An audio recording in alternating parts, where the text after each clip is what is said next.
तब क्या खबर है तुम लोग का? पढ़ाई लिखाई चल रहा है ना? अब तक हम लोग इंटीग्रेशन बाय सब्स्टिट्यूशन शुरू किए थे, तो उसमें थोड़ा ये देखे थे कि इंटीग्रेशन बाय सब्स्टिट्यूशन अप्लाई कैसे करते हैं। कुछ शॉर्टकट भी याद करवाए थे हम आपको, हर बेसिक फॉर्मूला से इंटीग्रेशन बाय सब्स्टिट्यूशन कैसे लिंक है। लेकिन कैसे समझ में आएगा कि कब इंटीग्रेशन बाय सब्स्टिट्यूशन हम लोग को लगाना है? तो उसका एक दो बात तो हम लोग को पता चल गया है कि जैसे बेसिक फॉर्मूला में अगर कोई नॉर्मल लीनियर फंक्शन का पावर है, जैसे एग्जांपल नंबर 1 देखा जाए, 5x+9 whole to the power कुछ भी n है, इस टाइप के फंक्शन का इंटीग्रेशन करना है तो इसमें सब्स्टिट्यूशन लगेगा। कोई भी ये एक्सपोनेंशियल फंक्शन है, यहाँ पे कोई लीनियर फंक्शन है, मान लीजिए 3x+2, तो इस टाइप में हम लोग को इंटीग्रेशन बाई सब्स्टिट्यूशन लगेगा। कोई भी ऐसा फंक्शन है जिसमें ऊपर में यहाँ पे कुछ लीनियर पार्ट है, तो इसमें लगेगा, यहाँ पे एक कांस्टेंट टर्म है। ट्रिग्नोमेट्री वाले में अगर आपको कुछ दिखा कि साइन का यहाँ पे सब मल्टीपल या मल्टीपल है, मान लो यहाँ पे x/2 है, तो इसका इंटीग्रेशन, मतलब यहाँ पे एंगल में कोई परेशानी है यहाँ पे फंक्शनल लेवल पे, तब इसमें लगता है। ठीक है, और कैसे लगता है वो भी आप समझ गए, इसको टी मानना है ये सब। अब इस क्लास में हम लोग दो तीन स्पेशल केस देखते हैं। जैसे देखो, मान लो एक ऐसा क्वेश्चन तुम्हें मिलता है जहाँ पे फ्रैक्शन के फॉर्म में क्वेश्चन है, ऊपर में कोई फंक्शन है जो कि नीचे वाले फंक्शन का डेरिवेटिव है। ऊपर में है आपका f'(x) और नीचे में है f(x), नीचे यहाँ पे dx। तो इस फंक्शन इस वाले टाइप के क्वेश्चन में भी आपको लगाना है इंटीग्रेशन बाय सब्स्टिट्यूशन। ऐसे क्वेश्चन का आंसर जहाँ पे नीचे मतलब डिनोमिनेटर का डेरिवेटिव न्यूमरेटर में मौजूद हो, इसका आंसर होता है लॉग जो डिनोमिनेटर में फंक्शन है वो। एग्जाम्पल सर, मान लीजिए यहाँ पे देखिए x² + 2x+3। अब यहाँ पे मान लो 2x+2 है dx। तो इस क्वेश्चन का सीधा आंसर तुम लिख सकते हो लॉग x² + 2x+3 + c। ये हुआ कैसे, अगर ये जानना है डिटेल में, तो सबसे पहले काम सर, इसमें हम लोग अगर इंटीग्रेशन बाय सब्स्टिट्यूशन करेंगे, तो इंटीग्रेशन बाय सब्स्टिट्यूशन का मतलब होता है कि किसी को z मानना, t मानना, किसको मानेंगे? ठीक ना? तो जो डिनोमिनेटर में जो चीज है उसको t मानेंगे। तो t हो गया x² + 2x+3। ठीक ना? इस सिचुएशन में, ये सिचुएशन जब न्यूमिनेटर और डिनोमिनेटर में कोई क्वेश्चन डिवाइडेड है, फ्रैक्शन के फॉर्म में, रैशनल नंबर में है, तो इस टाइप में ऊपर वाला जो फंक्शन है, अगर नीचे वाले फंक्शन का डेरिवेटिव है तो नीचे वाले को z मानना है। फिर क्या करना है, तो क्वेश्चन तो चेंज हो जाएगा, नीचे t आ जाएगा। फिर मैं बोलूंगा इस dx के जगह पे dt लेके आओ, तो उसके लिए तुम पहले ही डेरिवेटिव कर लो। तो dx/dt करोगे तो 2x+2 आएगा। ठीक है, फिर इसको तुम लिखोगे dt/2x+2 = dx। ठीक है, अब इस क्वेश्चन को हम लोग इधर कंप्लीट करते हैं थोड़ा, देखो कैसे बनाएंगे। उसी क्वेश्चन को 2x+2, नीचे हमने ले लिया t, यहाँ पे ले लिया dt। ठीक है, और यहाँ पे 2x+2, ये कैंसिल हो गया, रिप्लेस कर दिए। इस चीज को t मान लिए थे, dx का वैल्यू यहाँ से ले लिए, ये क्वेश्चन ऐसा बन गया। तो अल्टीमेटली dt/t, मतलब 1/t का इंटीग्रेशन क्या होता है, log t + c। अब t के जगह पे क्या लिख सकते हो तुम, जिसको एज्यूम किए थे। तो भाई इतना डिटेल अगर नहीं दिखा सकते तो कोई बात नहीं, सीधा याद कर लो, और ये बहुत फेमस है, बहुत फेमस इंटीग्रेशन है। ठीक ना? ये जो इंटीग्रेशन का पार फॉर्मूला है ये बहुत फेमस है। क्या है सर, एक बार फिर से बता दीजिए। अगर ऊपर में कोई फंक्शन है जो नीचे वाले का डेरिवेटिव है, अब डेरिवेटिव हमको आना चाहिए, तभी तो हम सोच पाएंगे कि नीचे वाला का डेरिवेटिव आता है कि नहीं ऊपर में, और नीचे आंसर क्या होगा। अगर ऐसा सिचुएशन होता है कि नीचे डिनोमिनेटर का डेरिवेटिव न्यूमरेटर में है तो लॉग नीचे वाला, ठीक है। दूसरा पार्ट, दूसरा जो स्पेशल सिचुएशन है वो देखते हैं कि सर अब कैसे किसको टी मानना है। अगर कोई फंक्शन है, ठीक है, जहाँ पे x to the power n minus 1 है और अंदर में कोई एफ एक्स का पावर n है, यहाँ पे dx है, तो इस केस में हम लोग को t मानना है x to the power n को। किसको t मानना है? x to the power n को। सर एग्जाम्पल देते हैं। तो मान लो बेटा यहाँ पे एक्स स्क्वायर है, अंदर में है यहाँ पे एक्स क्यूब प्लस 8 ही रखो और कुछ मत रखो, तो गड़बड़ हो जाएगा, dx। तो अगर इसमें तुम सोच रहे हो कि किसको t माने, तो ये अंदर वाला को t मान लो पूरा। क्यों सर, ऐसा क्यों? क्योंकि अंदर वाले को t मानेंगे उसका डेरिवेटिव में 2x आएगा, वो कैंसिल हो जाएगा। आओ देखते हैं। तो t इज इक्वल टू हमने ले लिया एक्स क्यूब प्लस 8, तो ये एक्स स्क्वायर, यहाँ t आ गया, यहाँ पे dx है। अब ये dx को हटाना पड़ेगा, तो उससे पहले आप डेरिवेटिव कर लो यहाँ पे।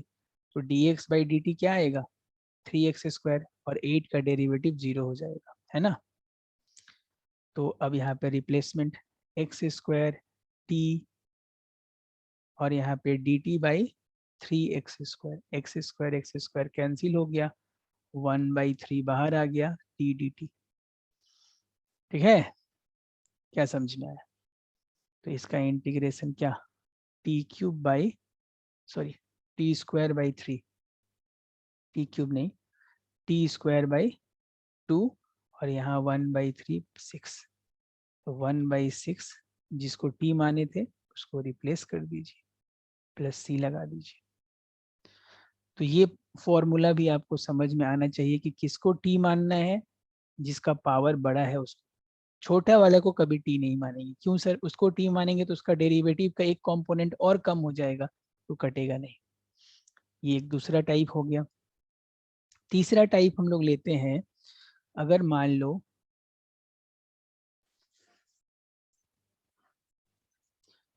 एक फंक्शन है एफ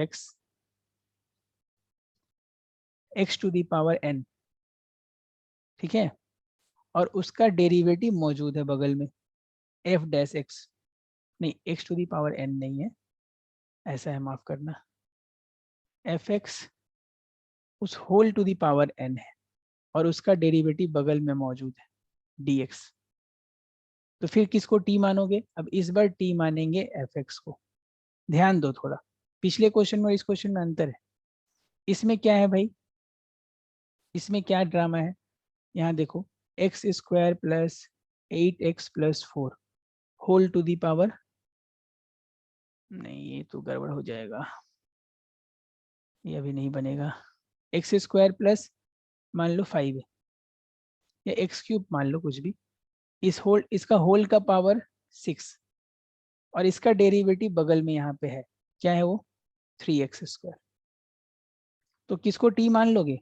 ये अंदर वाला को t मानेंगे। तब इसका डेरिवेटिव यहाँ दिख रहा है ना, इसीलिए अंदर वाले को t मानना है। तो t is equal to x cube 5, तो dt कितना आएगा? dt बाई डी एक्स आ जाएगा 3x स्क्वायर। तो आइए यहाँ पे लिख देते हैं t का पावर 6, ये dt बाई, पूरा कैंसिल हो गया, पूरा कैंसिल आउट हो गया, है कि नहीं? तो क्या बच गया? t to the power 7/7 plus c, जिसको तुम t माने थे उसको रिप्लेस कर दो। समझ में आया? तो ऐसे क्वेश्चन का फॉर्मूला में क्या इन्होंने बोला है बुक में, कि अगर ऐसा क्वेश्चन होता है तो इसका आंसर हो जाता है एफ एक्स, जो नीचे तुमको दिख भी रहा है, एन और प्लस सी। देखो इसी फॉर्म में आंसर दिखा ना, तो ये तुम्हारा तीसरा फॉर्मूला हो गया।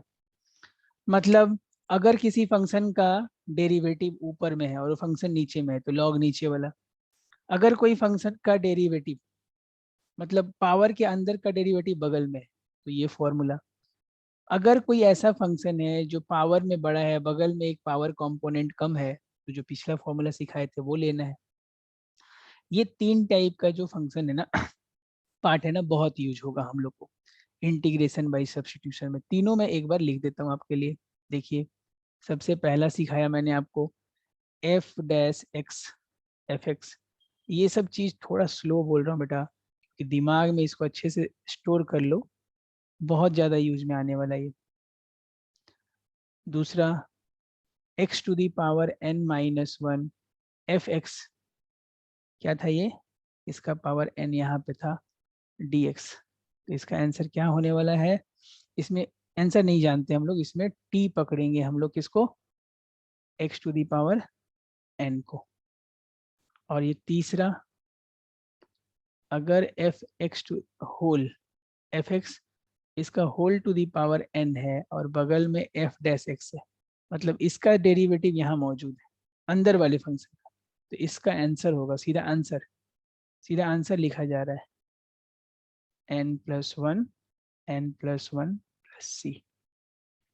ठीक है, तुम बोलोगे सर इसमें हेल्प कीजिए, किसको टी, इस क्वेश्चन में टी किसको मानना है, अगर पहले वाले क्वेश्चन में अगर तुम चाहते हो तो इसको टी मानना है, डिनोमिनेटर को। इस वाले क्वेश्चन में इसमें किसको टी मानना है, ये जो अंदर में है इसको टी मानना है, ये डिटेलिंग है। ठीक है, तो ये बात आप लोग को माथा में रखना है। तो बात को आगे बढ़ाते हैं, कुछ और फंक्शन देखते हैं जहां पे अगर सिचुएशन आए तो कैसा टी मानने का है। देखो, अगर कोई इंटीग्रेशन ऐसा है जैसे कॉस है, और यहाँ पे कुछ लॉगरिदमिक फंक्शन है, यहाँ यहाँ पे कोई ई टू दी पावर एक्स वाला फंक्शन है, कोई भी ऐसा एफ एक्स जैसा कुछ अलग चीज है, तो साइन के अंदर जो, या कॉस के अंदर, या ट्रिग्नोमेट्रिक आइडेंटिटी के अंदर जो भी कोई फंक्शन होगा उसको हम लोग टी मानेंगे। ठीक ना, कोई भी इंटीग्रेशन में, कोई भी इंटीग्रेशन हो उस केस में हम लोग उसको टी मानेंगे। तुम बोलोगे सर अगर वहां पे मान लीजिए कॉस यहाँ पे लॉग एक्स रहता, नीचे में एक्स, तो टी किसको मानोगे, लॉग एक्स को। ठीक है, तुम मान लो यहाँ पे बोलते कि सर यहाँ पे मान लीजिए साइन है, साइन है यहाँ पे x e to the power x है, और यहाँ पे बगल में one plus e to the power x है, कुछ भी, तो इसमें टी किसको माने, इसको। और कोई ऑप्शन ही नहीं है, क्योंकि जब तक ये सब साइन के चेंज, यहाँ पे जो एंगल का जो पार्ट समझ में आता है, या साइन का जो फंक्शन बनता है, उस चीज को जब तक हम स्टैंडर्ड फॉर्म में नहीं लाएंगे इंटीग्रेशन हो नहीं सकता। तो ये सब बेसिक एजम्पशन है कि जब भी साइन कोई भी ट्रिग्नोमेट्रिकल आइडेंटिटी होगा और तुमको दिख रहा है कि साइन एक्स में यहाँ पे एक्स में कुछ लफड़ा है, कॉस एक्स है यहाँ पे कुछ लफड़ा है इस जगह पे, तो इस सब को टी मानना है। जो भी वहां पे कुछ हो, ऑटोमेटिक उसका डेरिवेटिव अगल बगल के कंपोनेंट को काट देगा, कैंसिल आउट कर देगा। अगर यहाँ पे 10 के बगल में कुछ है, ऑलरेडी यहाँ पे कुछ पी एक्स टी एक्स कुछ भी है, तो इस चीज को टी मानना है। यानी अभी हम लोग बात कर रहे हैं कि जब भी हमारे पास इंटीग्रेशन बाई सब्स्टिट्यूशन का क्वेश्चन आए, तो हमें कैसे पता चलेगा कि इंटीग्रेशन बाई सब्स्टिट्यूशन है। तो हम ये सब सिम्टम्स देखेंगे कि भाई इस जगह पे प्रॉब्लम है क्या, तो इसको टी मान लेते हैं। और ये एक्सरसाइज नहीं है, आने वाले इंटीग्रेशन में अभी रूल आपका चलता जाएगा। ठीक ना, कहीं भी आपको सिचुएशन है, आपको बोला नहीं जाएगा कि भाई इसमें इंटीग्रेशन बाई सब्स्टिट्यूशन लगाओ, तुमको खुद आगे बढ़ के उसको टी मान लेना है और उसको जेड मान लेना है, कुछ भी मतलब सब्स्टिट्यूट करना है। तो अगर कोई भी ट्रिग्नोमेट्री का इस जगह में प्रॉब्लम हो, एंगल वंगल में प्रॉब्लम हो, तो उसको टी मानना है। किसको टी मानना है, जहां पे प्रॉब्लम। आगे बात देखते हैं, अगर sine x whole to the power n है और यहाँ पे डी एक्स है, ठीक है, और ये जो एन है अगर वो ऑड नंबर है, फॉर एग्जाम्पल यहाँ पे मान लो साइन का पावर 3 है, बगल में कॉस इनटू में हो भी सकता है, नहीं भी हो सकता है, कोई फर्क नहीं पड़ता है। ऐसे क्वेश्चन में हम लोग टी मानेंगे कॉस एक्स को। कब, जब एन का पावर ऑड हो। सर इससे फायदा क्या होगा, अगर तुम कॉस को टी मानते हो तो देखो फायदा क्या होगा, तो D t by d x करेंगे, तो कॉस का डेरिवेटिव क्या होता है, साइन। कॉस का डेरिवेटिव क्या होता है, माइनस साइन ना, हाँ, डेरिवेटिव, इंटीग्रेशन सिर्फ साइन होता है। तो यहाँ पे हम लिखेंगे साइन क्यू, ठीक है, यहाँ पे डी एक्स था, ठीक है, तो इस डी एक्स को हम चेंज कर रहे हैं, d t by minus sine लिख दे रहे हैं, तो ऊपर में हो जाएगा साइन स्क्वायर, विथ माइनस बाहर में आ जाएगा टी। तुम बोलोगे सर ये क्या हुआ, यहाँ पे तो साइन स्क्वायर है। अब क्या तुम यहाँ पे साइन स्क्वायर को लिख सकते हो 1 माइनस कॉस स्क्वायर एक्स, बोलो। और जैसे तुमने ऐसा किया तो 1 माइनस टी स्क्वायर लिख सकते हो, क्योंकि टी तुमने माना था। देखो क्वेश्चन कितना सिंपल हो गया। ये क्वेश्चन हो गया t minus 1 d t, minus से मल्टीप्लाई कर दिया, आंसर आ जाएगा t cube by 3 minus t plus c. तो याद रहे कभी भी, हेलो हेलो, कभी भी साइन का पावर हो और अगर वो ऑड हो तो टी किसको मानना है, कॉस को, ठीक ना। सिमिलरली अगर कॉस यहाँ पे अगर कॉस इनटू में होता तो सर तो भी कोई फर्क नहीं पड़ता, कॉस यहाँ पे इनटू में भी रहता तो भी कोई फर्क नहीं पड़ता है, ठीक ना। दूसरा, सिमिलरली अगर यहाँ पे कॉस का पावर n हो, लिखते चलो, कॉस का पावर n हो और यहाँ पे dt, सॉरी dx, तो ऐसे क्वेश्चन में t किसको लेना है आपको, t is equal to sine x. कब, जब n ऑड हो, ऑड नंबर 3 5 लाइक दैट, ठीक है। सिमिलरली अगर सेक हो, सेक का पावर n हो dx और n यहाँ पे ऑड नंबर हो, तो t किसको लेना है, उसका कॉम्प्लीमेंट्री क्या होता है, नहीं tan को लेना है, क्योंकि उसका डेरिवेटिव कॉम्प्लीमेंट्री नहीं। t किसको लेना है, tan को। ये सब देखो इंटीग्रेशन कुछ हद तक रटंतु विद्या पे भी चलता है, क्योंकि इंटीग्रेशन इतना बड़ा टॉपिक है कि इस एज में जिसमें तुम लोग हो, ये स्टार्ट हो रहा है, तो तुम सोचोगे कि ये मेरे को पहले क्लिक क्यों नहीं क्लिक कर जा रहा है, सर को बताना पड़ रहा है इसको टी। ये सब सिचुएशन याद करके इस पे सम बना के तब हमारे अपने माइंड को प्रिपेयर करना पड़ेगा। जितने भी बच्चे इंटीग्रेशन में हैं आप देखिएगा, यही सब चीज उनको याद है, तो इसके ऊपर उनका लॉजिक बेस होता है, इसके नीचे लॉजिक नहीं जाता है। अब जब बड़े हो जाएंगे रिसर्च करेंगे तभी सब इंटीग्रेशन रिसर्च में पढ़ेंगे, ठीक है। चलिए दिल छोटा ना कीजिए। सिमिलरली अगर कोसेक, कोसेक का पावर n हो dx हो, तो अगर यहाँ पे n अगेन ऑड हो, सर इवन के बारे में आप नहीं बोल रहे, इवन का भी बात ही नहीं हो रहा है, तो किसको, कॉट को t मानना है, कॉट को, कॉट एक्स को, कॉट एक्स को t मान लेना है आपको, ठीक है। सर साइन और कॉस दोनों हो और दोनों का ही पावर p और q हो, दोनों का ही पावर p और q हो, ठीक ना। तो जिसका पावर ऑड होगा, जैसे यहाँ देखो साइन यहाँ पे और यहाँ पे कॉस स्क्वायर dx, किसको t मानोगे, sir t is equal to हम मानेंगे कॉस। क्यों, क्योंकि अभी हमने पढ़ा था साइन का पावर अगर n ऑड होता है, साइन का पावर n हो और n अगर ऑड होता है तो हम किसको मानते हैं, कॉस को t मानते हैं, उसी ग्राउंड पे, समझ गया ना। सिमिलरली अगर यहाँ पे होता sine square x cos to the power 5x dx, अब हमने क्या पढ़ा था, कॉस का पावर ऑड होने से किसको मानेंगे हम लोग, t, किसको मानोगे t भाई, बताओ। सर इस बार t हम साइन को मानेंगे, क्योंकि कॉस का पावर n होने से और n अगर ऑड हो तो हम t किसको मानते हैं, साइन को। इतना कुछ ज्ञान आपको रखना पड़ेगा, जितना भी इसमें हम सिम्टम्स बताए हैं आप लोग को, तो आप सब्स्टिट्यूशन में बहुत हद तक आप पकड़ लोगे कि किसको सब्स्टिट्यूट करना है, ठीक ना। तो इस सेशन में भी सिर्फ ज्ञान का बात होगा, नेक्स्ट 3-4 सेशन में हम लोग क्वेश्चन बनाएंगे। मैं चाहता हूँ ये सारा सिचुएशन को आप एग्जाम्पल बना के लिख लें, याद कर लें, ये सब एक एक सिचुएशन है, ठीक ना। फिर नेक्स्ट सेशन में मिलते हैं तो बहुत सारा क्वेश्चन बनाएंगे, ठीक है। जाने से पहले एक बार रिवाइज करवा देता हूँ क्या क्या बोला हूँ। पहला बात बोला था मैंने कि अगर f डैश एक्स नीचे एफ एक्स होगा, ये special integration log F x होगा प्लस सी। नंबर 2, अगर तुम लोग को इंटीग्रेशन ऐसा मिलता है जहाँ पे बगल में उसका डेरिवेटिव दिख जाए फंक्शन का, ये n माफ करना बाहर होगा, f डैश एक्स का डेरिवेटिव दिख जाए, तो ऐसे क्वेश्चन का आंसर होता है whole to the power n और नीचे n+1। एक और चीज बताया था कि अगर x to the power n-1 हो यहाँ पे कुछ, और अंदर में x का पावर n हो dx, तो इस केस में x to the power n को t मानेंगे। अगर ट्रिग्नोमेट्रिक फंक्शन आ जाए तो जिसका पावर ऑड होता है, उसके डेरिवेटिव को t मानते हैं। साइन का पावर ऑड था, उसका डेरिवेटिव क्या होता है cos x, तो उसको t मानेंगे। cos का पावर अगर ऑड हो, उसका डेरिवेटिव साइन होता है तो उसको t मानेंगे। ठीक ना, t किसको लेना है। दूसरा बात हमने सीखा कि कोई भी ट्रिग्नोमेट्रिकल आइडेंटिटी के इस लेवल पे प्रॉब्लम हो एंगल में, तो उस पूरे चीज को t मान लेना है। तो t या z मानना क्यों है, क्योंकि उसको स्टैंडर्ड फॉर्म में लाना है। थोड़ा ये स्लो था, लेकिन मैं चाहता हूँ अब सबको, स्लो वीडियो था इन ए सेंस, लेकिन आप सब फॉर्मूला एक जगह लिखें, याद कीजिए। फिर हम लोग बाद में, मैं सारा क्वेश्चन का समरी दूंगा कौन कौन सा स्पेशल है, लेकिन मैं चाहता हूँ ये 30 दिन तुम लोग मेहनत करो और इंटीग्रेशन मन से सीखो। चलो अब मेहनत करो। आज के लिए इतना, बाय बाय।